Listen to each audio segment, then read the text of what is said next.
Pelan-pelan.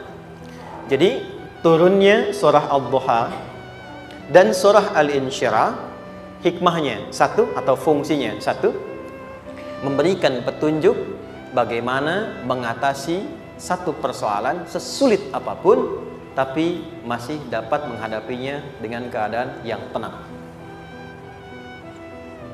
Satu surah ini atau dua surah ini diturunkan untuk membimbing setiap hamba menuju kepada ketenangan hati. Dua, membangun kekuatan mental sehingga dalam situasi apapun dia tetap kuat mengatasi berbagai persoalan kehidupan. Nanti terapannya banyak, di bisnis ada. Nanti saya turunkan contohnya. Kadang-kadang ikut tender, sudah bagus, sudah menang, tapi proyeknya diambil orang. Ada yang begitu? Nanti ada ayatnya, ada. Nanti kita turunkan. Udah siap-siap, kan pengen melamar, ternyata keduluan orang, gitu kan? Udah siap-siap, pengen dapat ini, mau lulus, ternyata nilainya nggak seperti yang diharapkan. Muncul, ada, selalu ada demikian. Nanti kompleksitasnya banyak. Tapi dua surah ini, kalau kita bisa kuasai artinya dengan baik, pahami dengan benar, maka akan ada sesuatu yang beda yang terasa dalam jiwa kita dan kesiapan mengatasi setiap persoalan dalam kehidupan. Yuk kita baca dulu ya, supaya dapat keberkahannya dari dua surah ini. Saya bacakan, Anda ikuti ya. A'udzu billahi minasy syaithanir rajim.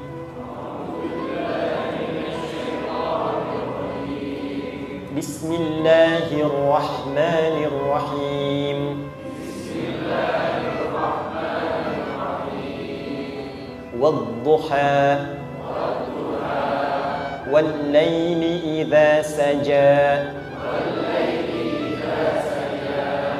ma wadda'aka rabbuka wa ma qala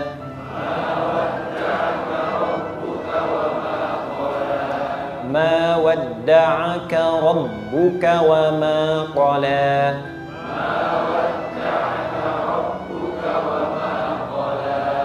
walal akhiratu khairul laka minal ula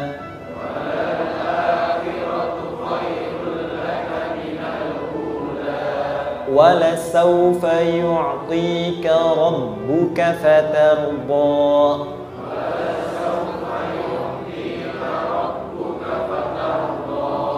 alam yajidka yatiman fa'awa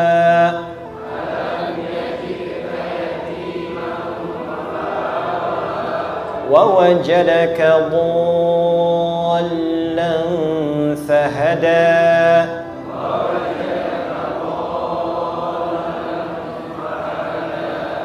ووجدك عائلا فأغنى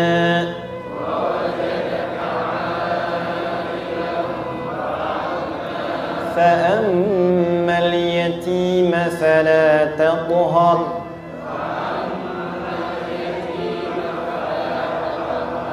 وأما السائل فلا تنهر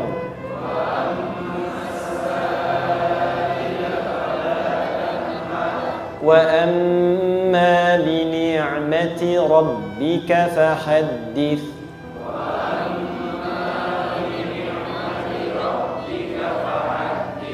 Baik, satu surah dua, alhamdulillah.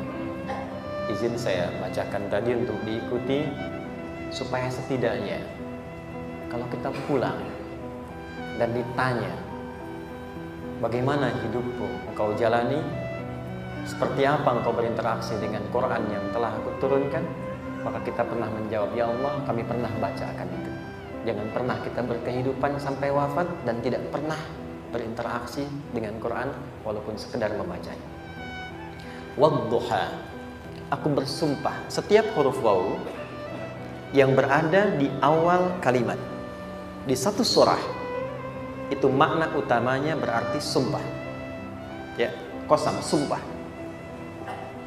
Seringkali diartikan demi, ya. Wal asri, demi masa. Wal fajri, demi waktu fajar. Wal laili, demi malam. Intinya sumpah. Sebentar, pelan-pelan. Kalau Allah menyampaikan sesuatu kepada kita Yakin tidak? Saya ulang, yakin tidak? Serius? Hah? Kalau yakin, kenapa tidak dilakukan? Itu pertanyaan besar ya. Baik, kalau Allah menyampaikan Allah tidak bersumpah pun harusnya kita yakin. Tapi kalau Allah bersumpah dalam kaidah ilmu tafsir, berarti ada sesuatu yang sangat penting, yang saking pentingnya akan sangat dibutuhkan oleh setiap hamba, sehingga diminta setiap hamba itu fokus menyimak apa yang mau disampaikan. Bahkan saking pentingnya menyimak itu, Allah bersumpah. Jelas? Kalau teman-teman menemukan di Quran ada ayat dibuka dengan sumpah, berarti ada kasih Allah yang tinggi yang akan disampaikan di ayat itu sampai meminta kita fokus untuk menyimaknya. Ad-duha, untuk memudahkan maknanya, teman-teman kalau waktu duha itu jam berapa ya? Oke, sebetulnya dimulai sejak matahari itu mulai naik, yang memantulkan ya atau menyinari cahayanya itu mulai terasa lembut. Ya, kalau misalnya kita ambil 1,5 jam setelah subuh. Sekarang subuh 4:30 lah, taruhlah 4:30 ya. 1,5 jam berarti jam 6 kan? Nah, itu awal duha tuh. Awal duha. Sampai ke pertengahan kurang lebih 9:30, jam 10. Akhir duha jam 11 sampai menjelang ke zuhur. Awal duhanya disebut dengan syuruk namanya. Syuruk. Jadi syuruk itu awal duha. Kalau sudah jam 6 ada cahaya matahari ya, enak nggak ke tubuh kita itu? Nyaman nggak? Jam 8 enak nggak kalau berjemur ya? Jam 9 enak ya? Nah, ini kata kiasan dalam bahasa Arab. Kalau kita merasakan sesuatu yang enak, nyaman, memberikan manfaat yang banyak, itu orang Arab sering memberikan kiasan dengan waktu-waktu tertentu. Di antaranya duha. Jadi kalau kita menemukan kalimat duha, jangan langsung diartikan ke waktu duhanya. Boleh jadi yang diinginkan adalah makna di balik itu, yaitu semua kenikmatan dan kenyamanan yang didapatkan. Cara mengartikan ini, wadduha, aku bersumpah kata Allah, ya Muhammad, demi semua kenikmatan yang kau rasakan dalam hidup, seperti engkau merasakan kenikmatan cahaya duha itu. Jelas? Wal laili idza saja, dan aku bersumpah, al-lail, lail itu apa? Malam. Baik, lail turunannya layali, jamaknya lela, lili, lala, itu malam. Jadi kalau ada ibu leli, ibu malam-malam ya. Lail. Oke. Lail itu malam. Malam gelap nggak? Gelap. Tapi kalau gelapnya gulita, tidak ada cahayanya, gelap betul gitu, gelap ya. Misalnya sedang kita dapati misalnya satu momentum padam lampu, padam semua, dan pas gerhana misalnya gelap sekali. Nah, itu bahasa Arabnya disebut dengan saja namanya. Ya, saja.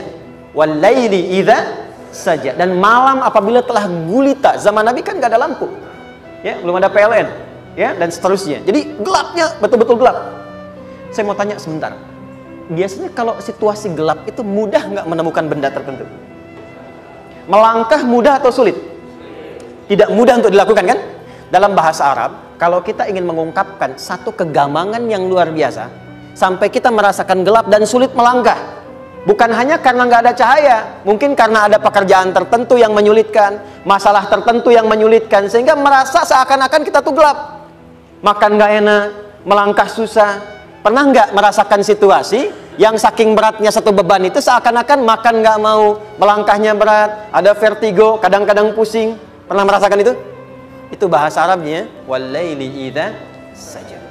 Perhatikan kalimatnya, ya Muhammad sallallahu alaihi wasallam, aku bersumpah demi semua kebahagiaan dan kenikmatan yang engkau pernah raih, seperti merasakan kenikmatan cahaya duha. Dan mungkin persoalan hidup yang pelik yang membuat engkau merasakan kesulitan, seakan-akan merasa di suasana gelap yang gulita. Ma wadda'aka rabbuka wa ma qala. Tanamkan dalam jiwamu yang paling dalam, aku tidak akan pernah meninggalkanmu. Ada suami pulang dari pekerjaan, mendapati istri sedang termenung dan mengalir air matanya. Tiba-tiba suaminya datang mengatakan, hangat sekali pada istrinya, di sampingnya membelainya dan mengatakan, "Ma, demi semua suka yang pernah kita lalui bersama, dan demi duka yang mengalirkan air matamu saat ini pun, tanamkan dalam hatimu yang paling dalam, papa akan selalu bersama mama dalam setiap situasi itu. Kira-kira para ibu merasakan itu bagaimana perasaannya? Masa sih? Tapi itu menarik loh. Menarik ya. Jadi kalau teman-teman ngaji surat Yusuf, di surat Yusuf itu laki-laki diilustrasikan dengan matahari, perempuan diilustrasikan dengan rembulan. Ya, inni ra'aitu ahada asyara kaukaba wasyamsa wal qamara ra'aituhum li sajidin. Ayah, aku melihat bulan dan matahari serta 11 gemintang sujud hormat kepadaku. Jadi matahari diartikan itu sebagai laki-laki, suami, ayah. Kenapa disebut matahari? Diilustrasikannya, matahari itu kan menyengat dengan kuat. Kalau kita menjemur, mengeringkan pakaian, melindungi. Tipikal suami itu melindungi. Ada yang ganggu istri, sengat dengan kuat. Ada air mata yang mengalir, hei, keringkan itu sehingga tidak larut air mata mengalir di pipinya. Itu matahari. Sebaliknya rembulan. Rembulan itu kan enak dipandang, bukan bulannya ya. Bukan bulannya. Kalau bulannya kan desainnya nggak sempurna, baik terlihat. Tapi cahaya rembulannya tampil dengan indah, tampil dengan baik, enak dipandang, menenangkan, dan tidak tertukar. Jangan sampai ada istri jadi matahari, suami jadi rembulan. Jelas ya? Dengan kekuatan bulan, aku menghukummu, ya kan? Itu Oke. Tahan sampai sini, tahan. Lihat baik-baik. Saya berhenti sampai sini dulu. Kalau di Quran ada ayat menyebutkan, tidak spesifik orang yang disebutkan dan kapan kejadiannya, maka peristiwa itu akan terjadi dan dialami oleh kemungkinan generasi berbeda di setiap masa dengan tokoh berbeda tapi perasaan yang serupa. Sebaliknya, kalau disebutkan namanya, jelas identitasnya, kapan kejadiannya, maka peristiwa itu hanya akan menimpa orang tersebut dan tidak akan dialami lagi orang lain setelahnya. Saya tanya dulu yang akhwat, yang perempuan, kenal Maryam? Kenal, bagus. Kenal di mana? Maryam anaknya Imran, mengandung, melahirkan Isa alaihissalam, Yesus Mesias, tanpa disentuh laki-laki manapun. Dan di Quran identitasnya disebutkan langsung, Maryam binti Imran, wa Maryam ibnata Imran.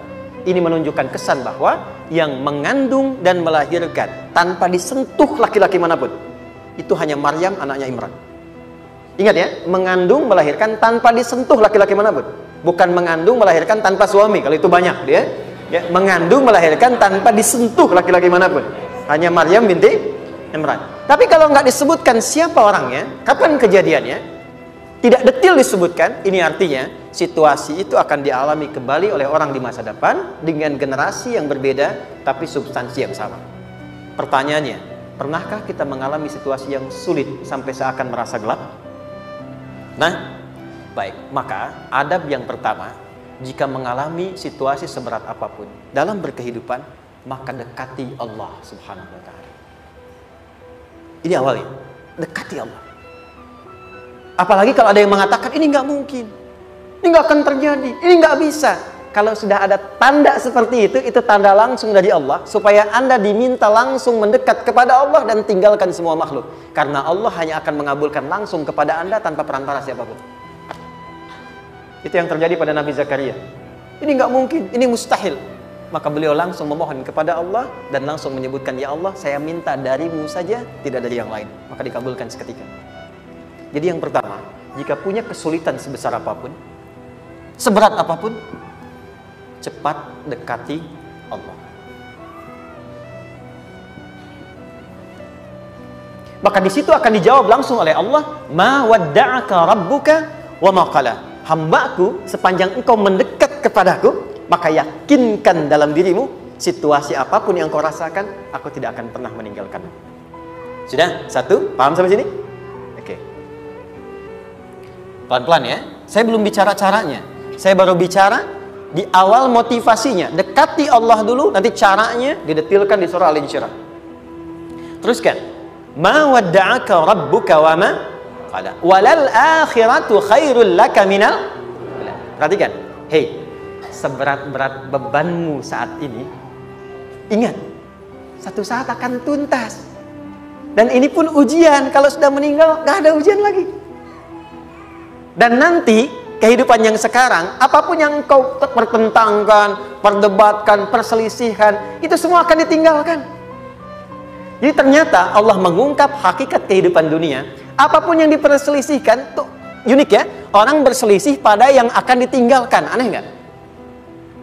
Ada orang berebut makanan, ya kan? Rebutan sampai berkelahi dan sebagainya. Pada akhirnya, makanan yang diperebutkan itu pun akan ditinggalkan. Yang ini meninggal, itu meninggal. Jadi memperebutkan sesuatu yang pada akhirnya akan berakhir.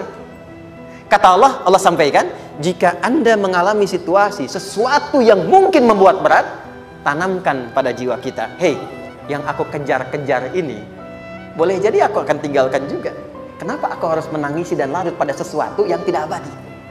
Maka Allah hibur kita dengan mengatakan, kamu tenangkan diri dulu. Semua yang kamu pikirkan sampai membuat kamu berat begini, pada akhirnya kamu tinggalkan. Dan yang abadi itu akhirat. Walal akhiratu khairul laka minal. Dua, pelan-pelan sikapi setiap masalah dengan proporsional. Jangan terlalu larut dalam sesuatu. Dapat job satu, pengen, dah siap, kontraknya besar, tiba-tiba hilang. Dipikirin, Anda mikirkan itu pun nggak akan balik. Proporsional aja dulu. Ya, nanti caranya akan turun nanti di Al Insyirah. Tenangkan diri dulu. Prasangka baik kepada Allah Subhanahu wa taala. Boleh jadi apa yang Allah ingin berikan sebagai pendahuluan sekarang belum sampai kepada kita karena Allah menyiapkan yang lebih baik di balik itu.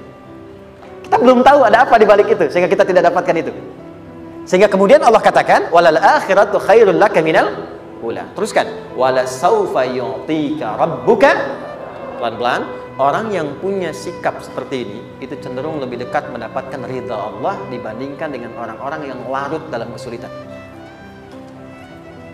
Orang yang move on dengan setiap persoalan dalam kehidupan, cepat berpikir secara proporsional, tidak menggantungkan hidupnya pada persoalan tertentu sehingga membuat dia menjadi beban, itu lebih mendekatkan dirinya kepada ridha Allah dibandingkan dengan orang yang meratapi persoalan hidup. Ya. Pelan-pelan. Jadi spiritnya, kalau punya masalah apapun, jangan dilarutin terus. Gak usah diratapi, cepat move on. Berpikir lagi, rencanakan lagi. Nanti, detailnya ada di Al Insyirah. Tapi poin besarnya, janji Allah mengatakan, kalau Anda bisa move on, proporsional, maka yang dijanjikan oleh Allah, di situ Allah percepat datangnya ridha Allah Subhanahu wa taala. Kalau ridha Allah sudah datang, maka akan dua yang diberikan. Pertama kali, ketenangan di dalam jiwa, dan yang kedua, kemampuan untuk berikhtiar lebih baik mencapai apa yang diinginkan. Satu, kalau ridha Allah sudah diberikan pada seorang hamba, yang pertama diberikan ketenangan dalam jiwa. Bukan dunianya dulu. Bukan apa yang Anda ingin harapkan dulu. Pengen sesuatu, ya, pengen materi, pengen kedudukan, pengen lulus anaknya ujian, ya kan? Tiba-tiba terjadi sesuatu, diratapin, alih-alih meratap, alih-alih membuat status, alih-alih menyulitkan diri, kata Allah, terima dulu proporsional.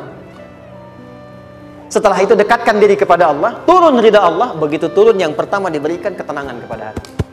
Tenang dulu. Kalau sudah tenang, nanti dibimbing menyelesaikan apa yang sedang dihadapi itu. Itu poin yang ketiga. Pelan-pelan. 4. Kita masuk ke detail sekarang. Perhatikan baik-baik. Ini yang paling menarik. Alam yajidka yatiman fa'awa. Muhammad SAW, bukankah dulu engkau yatim? Punya banyak masalah? Aku selesaikan juga.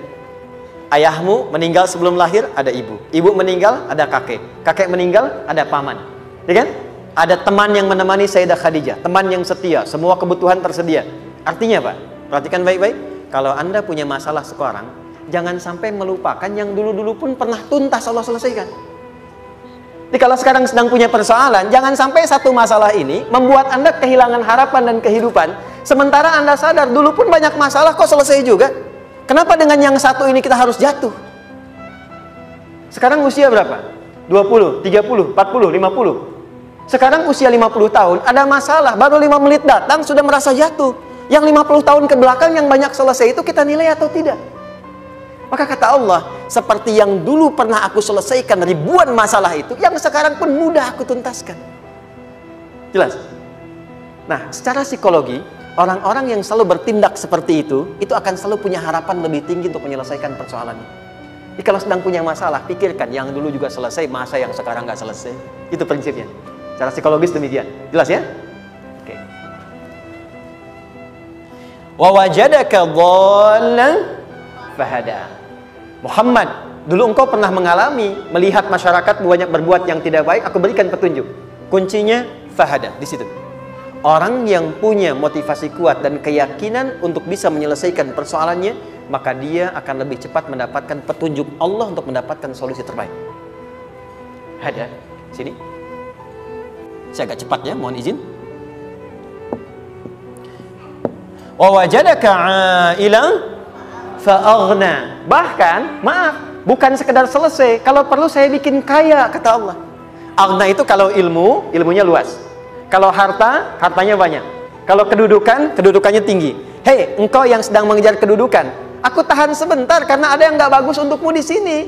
Tapi kalau kamu terima, aku angkat itu lebih daripada apa yang kamu harapkan. Kamu pengennya bintang 2, aku naikkan sampai bintang 4. Kalau perlu 5 sekalian. Hei, kamu yang ingin kampus di sini, aku tahan. Bahasa kamu gak lulus, kamu nangis, kamu mengadu, kamu datang pada orang tuamu. Orang tua mulai protes, mulai curhat macam-macam. Terima dulu. Mungkin di sini ada yang tidak baik, seperti doa ibumu yang sering memohon, ya Allah, jangan sampai anakku berbuat yang salah, jangan sampai terjebak narkoba, jangan sampai terbawa tawuran. Di sini ada yang kurang tepat untukmu. Kalau kamu ridha, kamu terima, kamu proporsional, bahkan aku pindahkan ke kampus yang lebih baik yang tidak kamu bayangkan sebelumnya. Di orang-orang yang selalu menerima apa yang Allah ujikan dan ridha dengan itu, maka Allah akan angkat derajatnya bahkan melebihi ekspektasi dirinya. Paham? Kalau sudah seperti itu, maka lihat ujung ayatnya. Lihat ujung ayatnya. Fa'ammal yatima fala taqhar. Hei, maka jangan pelit, berbagi kepada orang lain. Share. Kalau sudah sukses, share. Berbagi, bukan hanya materi, bagi ilmunya, ya, bagi kebahagiaannya. Wa ammas sa'ila fala tanhar. Jangan sampai nunggu orang minta. Kalau lihat ada kawan yang butuh, sekarang Anda sukses. Tapi boleh jadi kesuksesan Anda itu tangganya dari teman-teman Anda. Kalau sudah teraih ke atas, lihat lagi anak tangganya ke bawah. Ajak teman, jangan ditunggu minta. Ajak, bawa dia, berikan peluang. Jangan sampai dia minta, apalagi Anda bentak-bentak. Aku kan yang dulu bantu kamu. Jangan sampai keluar kata-kata itu. Kamu bisa naik di atas karena aku kan yang dulu bantu kamu. Kamu bisa jadi pemeran utama karena aku yang rekomendasikan. Karena aku yang dorong kamu, misal. Jangan sampai keluar kata-kata itu. Apalagi langsung keluar, tidak. Ini karena ilmuku saja misalnya. Kalau itu bisa dilakukan dengan baik. Lihat ujungnya. Wa amma bi ni'mati rabbika fahaddits. Maka semua nikmat yang dirasakan akan mudah untuk diimplementasikan dan disyukuri. Jadi semua nikmat itu bukan cuma dirasakan. Jadi membagi semua nikmat itu adalah rasa terbaik untuk menikmatinya. Maaf ya, Anda kalau punya makanan, dimakan sendiri. Dengan dibagi sama-sama, kira-kira rasa nyamannya yang pertama atau yang kedua? Kedua. Makan sendiri, enaknya sendiri kan? Tapi ketika ada teman berbagi dan tahu, oh enak ya, nyaman ya, ada kebahagiaan, ada ngobrol, ada tertawa, ada kebersamaan, itulah inti nikmat yang sesungguhnya. Wa amma bi ni'mati rabbika. Ternyata masalah yang diberikan bukan ingin memberikan beban, tapi ujungnya, endingnya, supaya Anda bisa mendapatkan nikmat berkualitas yang bisa dibagi. Lihat surat Ad-Duha itu jangan cuma lihat awalnya, lihat ujungnya. Ternyata ketika seseorang mendapat masalah, seberat apapun, itu bukan ingin membebani, tapi ingin meningkatkan kualitas hidupnya supaya mendapatkan nikmat yang lebih besar dan merasakan nikmatnya itu dengan berbagi. Itu poin.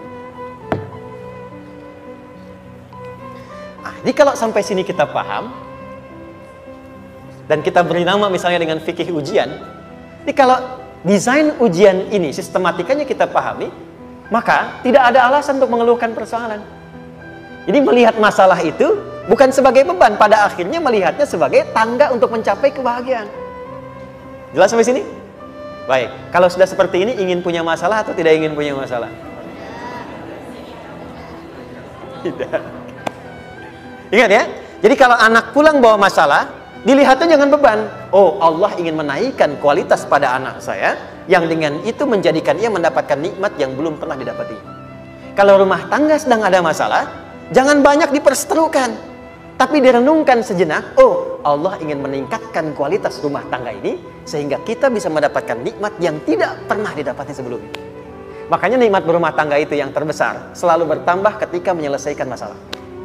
Silahkan cek. Kalau sedang ada masalah berseteru kan, tapi setelah selesai kan jadi lebih nikmat ya.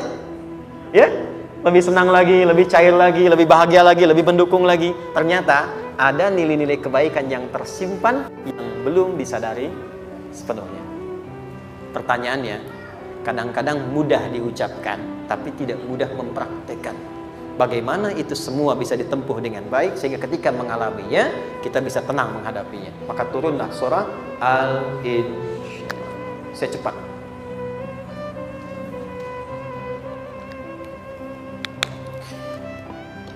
Teman-teman, ini apa?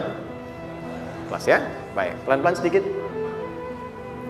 Kira-kira volumenya besar kecil? Kecil ya? Baik.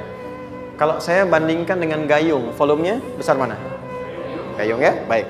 Kalau ini saya perlebar, sehingga bisa memasukkan apapun ke dalamnya, itu bahasa Arabnya disebut dengan insyirah namanya. Jelas? Meluaskan sesuatu sehingga terlihat lapang, sehingga memudahkan setiap hal masuk ke dalamnya. Itu insyirah namanya.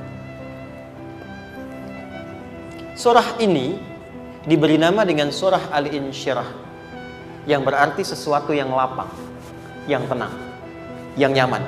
Yang diharapkan dengan keadaan hati yang lapang, nyaman, tenang itu, segala persoalan yang dihadapi dalam kehidupan akan mudah diterima dan tidak berdampak besar dalam menyikapinya. Maka bagaimana kemudian Allah memberikan turunan-turunan petunjuk supaya apa yang diharapkan ini bisa tercapai. Satu, izin mengilustrasikan. Saya kasih cerita sebentar. Ada seorang anak muda, kisah ini sangat viral, hampir setiap kita bisa mendapatinya. Datang kepada seorang kakek tua di sisi danau yang jernih sekali airnya. Dia berkeluh kesah tentang persoalannya. Dia katakan, saya punya masalah begini. Berat sekali terasanya. Kakek itu kemudian permisi, dia hanya membawa 2 genggam garam. Kemudian beliau bawa 1 gelas, ilustrasinya seperti ini. Dimasukkanlah kemudian garam itu ke gelas itu. Lalu diambil 1 gelas air yang jernih tadi dengan garam segenggam. Kata beliau, minum. Pemuda itu mengatakan, wah asin, minum aja dulu. Lalu ketika diminum, langsung ditumpahkan. Dia muntahkan asin gitu ya. Lalu setelah itu kakek yang tadi melepaskan segenggam sisanya, dilempar ke danau tadi yang luas. Lalu diambil lagi dengan gelas yang sama. Sekarang minum. Bagaimana rasanya? Segar, enak, nyaman. Itulah hatimu. Kalau hatimu sempit sesempit gelas ini, maka masalah sekecil apapun akan selalu menghadirkan kesulitan seperti engkau menelan garam tadi. Tapi kalau hatimu luas, sebesar apapun masalah, tidak akan pernah berdampak pada dirimu kecuali engkau mampu menyusun rencana untuk mengatasinya. Kelapangan hati yang membuat diri kita mampu menerima persoalan apapun, itu yang disebut dengan insyirah. Makanya dulu tahun 90-an ada sinetron Hati Seluas Samudra gitu ya. Saya pernah tahu itu. Sama anaknya diapa-apain juga, masih aja ya menerima gitu. Dulu siapa ya? Jeremy Thomas dan lain-lain ya. Saya kira ada itu. Ya, saya kira itu ya. Saya pernah lihat sejenak ya. Saya jarang-jarang nonton gitu. Pernah lihat aja. Saya senang riset. Jadi kalau riset itu ada riset dakwah, ada riset materi. Saya teman-teman yang musik gitu ya, saya tidak terlalu dekat dengan musik karena saya di Quran gitu. Tapi untuk mengetahui hukum musik itu bagaimana, saya riset. Sampai ke notasi saya tahu. C D F G A B C G A B C D F G D F G A B C D A B C D F G A F G A B C D E B C D E F G A B C D gitu kan ya? Ya, tapi kalau diminta piano, gitar, ini saya nggak bisa. Ya, tapi untuk menentukan hukum, nah kita bisa paham gitu. Misalnya boleh nggak baca Quran pakai langgam Jawa gitu kan? Nah, hukumnya apa? Nanti dari teori itu muncul. Ya, paham ya? Nah, oke, balik sini. Perhatikan baik-baik. 1, saya agak cepat. Ini ditafsir langsung turun Al-Insyirah. Yang pertama, alam nashrah laka sadrak wa wada'na anka wizrak alladhi qadha dhahrak. Tahan sampai sini dulu, 3 ayat. Saya mulai dari ayat kedua dan ketiga. Perhatikan baik-baik. Wa wada'na anka wizrak alladhi anqadha dhahrak. Artinya apa? Artinya satu beban yang diletakkan di pundak yang berpengaruh kepada semua bagian tubuh. Kita pernah melakukan atau melihat yang angkat beban ya? Beban kan semakin berat diangkat, semakin terasa ke bagian-bagian tubuh ya, ke semuanya. Nah, itu namanya wizrak alladhi anqadha dhahrak. Beban yang dipikul yang berat sekali sampai semua merasa. Makanya jadi satu ungkapan dengan mengatakan dia sedang memikul beban yang sangat berat. Sampai kepalanya pusing, tidur nggak nyaman, miring kanan, miring kiri. Itu namanya ya alladzi anqadha dhahrak. Satu. Saya percepat, akan ada satu masa dalam hidup setiap hamba merasakan satu persoalan yang seakan-akan beban berat yang dipikul sampai merasa kesulitan dari ujung kepala sampai ujung kaki. Siapapun itu. Jujur ya, setiap kita tanyakan pada diri sendiri. Setiap kita yang ada di sini, saya yakin pasti pernah atau bahkan akan mengalami satu peristiwa yang merasakan beban berat sampai seakan-akan ujung kepala sampai ujung kaki merasakan sakitnya. Ada yang sudah mengalami atau bahkan nanti akan ada yang melalui. Perhatikan baik-baik. Teruskan ayatnya. Wa rafa'na laka. Perhatikan. Kalau ada yang sedang merasakan itu, yakinlah kata Allah, pada saat itu sesungguhnya Allah sedang mengangkat derajatnya dan meningkatkan kualitas hidupnya untuk mencapai sesuatu yang istimewa yang belum pernah diraihnya. Dari sini kita buat persamaan. Ujian, tadi kan, berbanding lurus dengan harapan, banding lurus dengan solusi nanti pada akhirnya. Fokus. Lulus di sini, insya Allah setiap persoalan akan lebih mudah untuk diatasi. Ujian, seberat apapun yang sedang kita alami, tidak akan pernah diberikan kepada kita oleh Allah, kecuali ternyata hikmahnya untuk mengabulkan harapan-harapan besar yang sebetulnya kita mintakan. Jujur ya, setiap kita kan sering punya permohonan ya, sering berdoa ya, ya Allah minta ini, minta itu, minta ini, minta itu, gitu kan? Nah, cara Allah mengabulkan harapan kita itu, yang pertama, jalurnya lewat ujian. Karena semua kesuksesan itu, desain dasarnya adalah melewati ujian. Coba, anak-anak kita yang sedang sekolah itu, apa mungkin diwisuda dengan penuh kebahagiaan kalau nggak mengalami ujian? Lewat ujian dulu kan? Dia belajar dulu, ujian dulu, ngatasin soal dulu, lulus, baru wisuda. Apakah mungkin akan dapat IPK 4 yang diharapkan kalau tidak mengalami ujian? Belajar dulu, ya kan? Ada waktu, sempat dia bangun malam, siang, dan seterusnya belajar, keringat dan sebagainya, baru bahagia kan? Dan ternyata belajar itu untuk diwisuda. Sebab kalau kita tidak belajar, mustahil dapat wisuda. Kalau tidak lewat ujian, mustahil dapat ijazah. Karena ternyata harapan itu, hukum dasarnya dalam berkehidupan, bisa diraih dengan melewati ujian. Ini poinnya. Jadi mohon, kalau sedang mengalami sebuah peristiwa dan kita harus menghadapi itu, coba renungkan, sebetulnya pernah berdoa apa sampai kita mengalami itu, sehingga dengan jalan itulah sebetulnya Allah ingin mengabulkan harapan yang dulu pernah kita mintakan. Jelas? Oke, satu. Yuk turunkan rumus ya pelan-pelan. Quran surah kedua ayat 286. Ini kesini dulu, baru nanti kita balik lagi. 2 Al-Baqarah ayat 286. La yukallifullahu nafsan illa usaha. Tahan sampai sini. Lihat baik-baik. Hukum yang pertama. Hukum pertama. Allah tidak mungkin menguji seorang hamba di luar batas kemampuannya. Di kaidah yang pertama tadi, kalau kita sedang diuji, sebetulnya ada harapan dan doa yang pernah kita mohonkan dan Allah ingin mengabulkan itu, jalan pertama adalah ujian.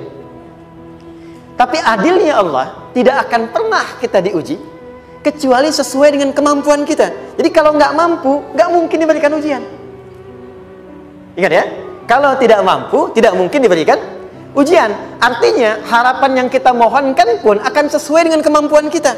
Jadi kalau kita minta sesuatu nggak mungkin bisa menggunakannya, nggak akan dikasih. Nah, balik ke sini untuk memberikan ketenangan kepada hati kita. Kalau sedang menerima persoalan, setelah kita mengatakan, oh ini mungkin ada harapan yang ingin saya dapatkan, jalannya lewat sini. Untuk memberikan ketenangan kepada hati, begitu persoalannya tiba, langsung katakan pada diri kita, saya pasti bisa menjalaninya. Mustahil saya diuji kalau nggak mampu menjalaninya. Itu bahasa singkatnya. Ingat ya? Kalau ingin mudah menyelesaikan persoalan, kata Quran, setiap ada ujian, langsung katakan pada hati kita, insya Allah bisa. Nggak mungkin saya diuji kalau saya nggak sanggup.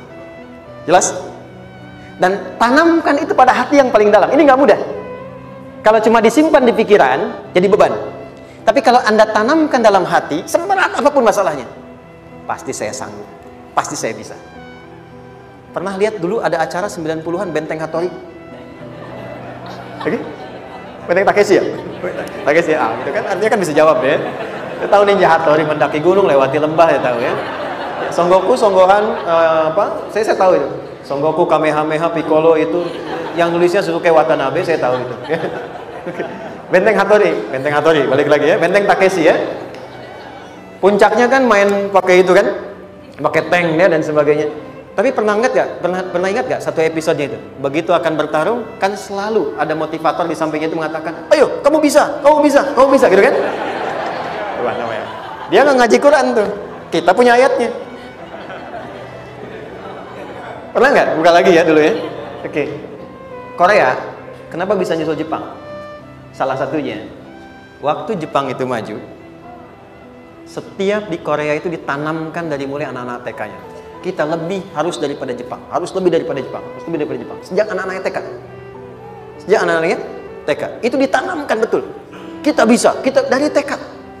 Sehingga ketika di sana bikin Honda, sini Hyundai. Hyundai kan dibacanya Hyundai. Kan? Sana Honda, sini Hyundai gitu. Di apapun yang dibuat Jepang, Korea harus lebih unggul. Itu ditanamkan dari awal. Bisa. Kita itu sekarang punya ayatnya. Jadi kalau sedang punya masalah seberat apapun, katakan pada diri kita, insya Allah bisa. Gak mungkin diuji kalau nggak salah. Bisa insya Allah. Bisa. Kenapa mah? Bisa. Jelas? Oke. Sudah di situ teruskan. Lanjutkan. Warafa'na laka dzikra. Teruskan. Fa inna ma'al usri. Nah, ini poin terbesarnya. Fa inna ma'al usri yusra. Fa huruf yang menunjukkan sesuatu berlangsung dengan cepat. Inna di ilmu nahwunya berbunyi begini, di gramatikal bahasa Arab. Harfun nasbin wa taukidin. Tansibul isma wa tarfa'ul khabara. Mabniyun 'alal fathi la mahalla lahu min al-i'rab. Paham? Tidak. Inna huruf yang digunakan untuk menguatkan informasi agar ditancapkan ke dalam hati sekuat-kuatnya dan jangan pernah ragu. Jadi kalau orang Arab tuh nancapkan tongkat begini dan kuat, tidak goyah, itu nasab namanya. Nasabar rajul asahu fil ardi. Inna ini harfu nasab. Jadi kalau ada di Quran dibuka informasinya dengan inna, maksudnya begini, hei, tancapkan informasi dalam hatimu dengan kuat, jangan pernah ragu. Yakinkan pada dirimu. Apa yang harus diyakinkan? Ma'al usri yusra. Inna ma'al usri yusra. Usrun sama dengan yusrun. Lari ke sini. Oke. Apa artinya usrun? Sulit. Oke. Sulit itu ada dua. Ada sa'bun, ada usrun. Kalau kesulitan yang relatif, kata si A sulit, si B mudah, itu sa'bun namanya. Contoh, kata si fulan, bahasa Jepang susah. Padahal kata yang lain tidak. Saya ke Jepang, anak-anak kecil begini bisa bahasa Jepang gitu kan. Bagi mereka mudah gitu ya. Saking mudahnya gitu. Kata shiwa gitu. Anak-anak kecil, bagi mereka mudah, bagi kita belum tentu. Itu sa'bun. Inna lughatal yabaniyah sa'bah. Relatif. Tapi kalau kesulitan yang sifatnya mutlak, semua orang mengatakan sulit. Maaf, bawa mobil sulit atau mudah? Bukan mengendarai ya, bawa mobil, bawa. Sulit ya? Sulit ya? Baik, sepakat sulit semuanya. Nah, itu dalam bahasa Arab dikenal dengan usrun. Kesulitan yang semua sepakat bahwa itu susah. Sulit, semua sepakat. Dan ketika ada orang bicara, aku sedang punya masalah begini, semua mengatakan, wah itu nggak mudah, itu nggak mudah, itu usrun namanya. Lawannya, kemudahan yang relatif disebut sahlun. Tapi kemudahan yang semua sepakat bahwa itu mudah, itu yusrun namanya. Mengangkat spidol, semua mengatakan mudah, ringan, itu yusrun namanya. Perhatikan, Allah tidak memasangkan sa'bun dengan sahlun, tapi memasangkan usrun dengan yusrun. Orang-orang yang punya keyakinan kuat, setiap persoalan itu akan selesai, dan dia mengatakan pada dirinya, aku bisa melewatinya, maka perhatikan kalimatnya kata Quran, inna ma'al usri yusran. Sesulit apapun masalah yang sedang dia alami, maka Allah akan datangkan solusi semudah-mudahnya yang bisa dia nikmati. Dengan kata lain, kalau kita bawa ke bahasa psikologi, kalau sedang menghadapi persoalan seberat apapun, selain kita mengatakan ini pasti bisa saya lalui, saya insya Allah sanggup mengatasinya, katakan pada diri kita, ini pasti selesai, pasti ada solusinya, pasti mudah. Katakan, walaupun memang solusinya belum datang, tapi tenangkan pada diri kita dengan mengatakan inna ma'al usri yusra. Bahasa psikologinya, katakan pada diri kita, ini pasti selesai, gak mungkin gak selesai, pasti ada solusinya, pasti mudah. Itu lebih memberikan harapan pada diri kita untuk menuntaskan persoalan dibandingkan dengan meratapinya. Jelas? Teruskan, fa inna ma'al usri. Kalau masih ragu kata Allah, katakan lagi sekali lagi sampai hati kita merasa nyaman. Jadi kalau sedang punya persoalan seberat apapun, tanamkan pada diri kita, pasti selesai. Belum nampak, insya Allah pasti selesai. Gak mungkin diuji kalau gak ada solusi. Itu lebih memberikan harapan. Setelah itu, fa idza faraghta, mitigasi masalahnya, mitigasi persoalannya. Tuliskan, ini masalahnya apa? Rumah tangga, apa saja misalnya. Dia ada suami, ada istri, ada anak-anak. Masalah ada di mana? Kadang-kadang menangnya jadi kusut karena satu-satu nggak segera diselesaikan.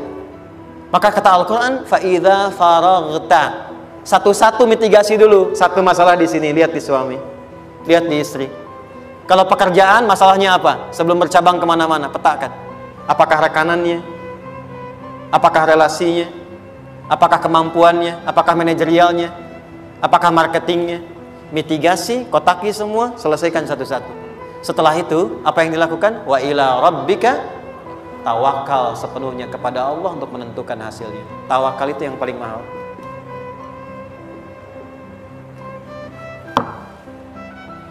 Anda kalau nggak punya kepasrahan, stres. Karena selalu memikirkan apa yang mau dikerjakan dan selalu orientasi pada hasil. Kita punya tawakal. Kalau kita mampu menyerahkan sesuatu, gini, di sini ada orang yang paling jago misalnya main basket. Ada pertandingan basket. Begitu dibuka, udah tim musyawarah serahkan aja pada si fulan. Kan? Dia yang paling jago, dia. Bukankah dengan menyerahkan itu bukan hanya kita berikan sebuah tugas, ya kan? Tapi dengan itu ada kelapangan tersendiri kan? Yakinlah sukses, ini paling hebat. Pernah ada perasaan gitu? Sekarang, siapa yang paling mampu menguasai? Siapa yang paling hebat menyelesaikan segala hal? Siapa yang punya segalanya? Bukankah Allah? Orang-orang yang punya tingkat tawakal yang tinggi, maka satu, dia akan lebih stabil keadaan mentalnya dan tidak akan pernah gelisah dengan kekecewaan. Gak ada kecewa. Karena tawakal itu kalau sudah kepasrahan pasti menerima hasil. Kalau sudah tawakal, terserah Allah tetapkan apa saja. Mau dapat sekarang, dapat besok, dapat nanti. Puncak yang paling tinggi, tugasmu hanya berikhtiar semampu yang bisa dilakukan. Selanjutnya biarkan Allah menetapkan apa yang menjadi bagian dari maslahat kehidupan kita. Saya tutup. Cara Allah menjawab harapan kita ada 3. 1. Memberi langsung apa yang kita mintakan. 2. Menunda itu sampai kita siap menerimanya. 3. Mengganti apa yang kita inginkan dengan apa yang kita butuhkan. Saya ulang ya. 1. Memberi langsung apa yang kita mohonkan. Misal, ya Allah saya ingin A misalnya, anak saya pengen ke ITB. Tapi nggak mungkin tiba-tiba langsung masuk ITB kan? Pasti lewat ini dulu kan? Ada ujian dulu, ikut tes, dan seterusnya diterima, sesuai. 2, kadang menunda sesuatu sampai dia sanggup menjalaninya. Anda punya anak usia 5 tahun, pengen diberikan motor. Anda mampu untuk memberi motor, dikasih nggak? Tidak. sampai dia sanggup mengendarai motor, baru Anda berikan. Terkadang ada yang kita minta sekarang, tidak didapati sekarang. Tapi ternyata tahun depan kita dapat. Kita harus sadar bahwa anugerah yang kita dapatkan tahun depan itu sebetulnya adalah hasil doa kita di tahun ini. Pernah dengar nggak kisah viral? Nabi itu berdoa baru dikabulkan setahun setengah. Setahun 6 bulan. Padahal itu Nabi loh. Kiblat pertama kita kemana? Palestina kan? Baitul Maqdis kan? Nabi berdoa, mohon terus nengok ke langit. Al-Baqarah 144, minta. Jawabannya turun setelah setahun setengah. Setahun 6 bulan. Ada yang mengatakan di tafsir setahun 8 bulan. Baru dikabulkan setelah setahun setengah. Padahal kurang soleh apa Nabi? Nabinya siap, mungkin umatnya yang belum siap. Nabinya siap, tapi ada tantangan di masyarakat yang tidak mudah, yang mungkin bisa meruntuhkan dakwah. Baru dikabulkan setahun setengah. Ketika semua umatnya sudah bisa siap menerima itu. Boleh jadi apa yang diminta orang tua sekarang, terkabulnya mungkin belasan puluhan tahun pada anaknya yang nomor sekian. Tahu Imam Syafi'i? Imam Syafi'i itu kan nama aslinya Muhammad. Bapaknya Idris, kakek yang ke atas yang ketiga namanya Syafi'i. Kenapa disebut Imam Syafi'i? Dinisbatkan pada kakek yang ke atasnya.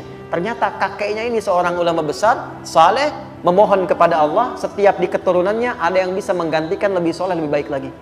Ternyata yang didapatkan bukan dari anaknya, tapi generasi keturunan yang kesekian. Anda belum sekarang bisa hafal Quran. Misalnya, Anda bermohon, berdoa, boleh jadi yang hafal. Mungkin bukan di anak, bisa di cucu. Bisa di bagian keluarga yang lain. Maka, terkadang tawakal itu tidak hanya memberikan hasil yang cepat, tapi memberikan keindahan yang terasa tertunda, tapi melengkapi kebahagiaan yang dirasakan. Penutupnya, boleh jadi minta ke ITB, diterimanya di Unpad. Minta motor, dapatnya mobil. Kalau itu senang, luar biasa. Minta mobil, dapatnya motor, gitu kan? Ternyata, kadang-kadang desainnya yang terakhir, saya tutup, Allah mengabulkan apa yang kita butuhkan, bukan apa yang kita inginkan. Anak Anda sakit dibawa ke dokter, kata dokter jangan dulu makan jeruk. Maka Anda pulang, dia minta jeruk, Anda berikan apel. Saya nggak mau apel mah, saya pengennya jeruk. Nggak apa-apa nah, ini apel rasa jeruk misalnya kan. Anda berikan. Ternyata apa? Bukan ingin menyakiti dan tidak mengabulkan keinginan anak, tapi lebih memberikan apa yang dia butuh. Kadang-kadang maaf ya, teman-teman mintanya proyek A, udah capek, di situ nggak dapat, dapatnya di yang lain. Teman-teman, itu Allah berikan sebetulnya hasil ikhtiar Anda yang sebelumnya.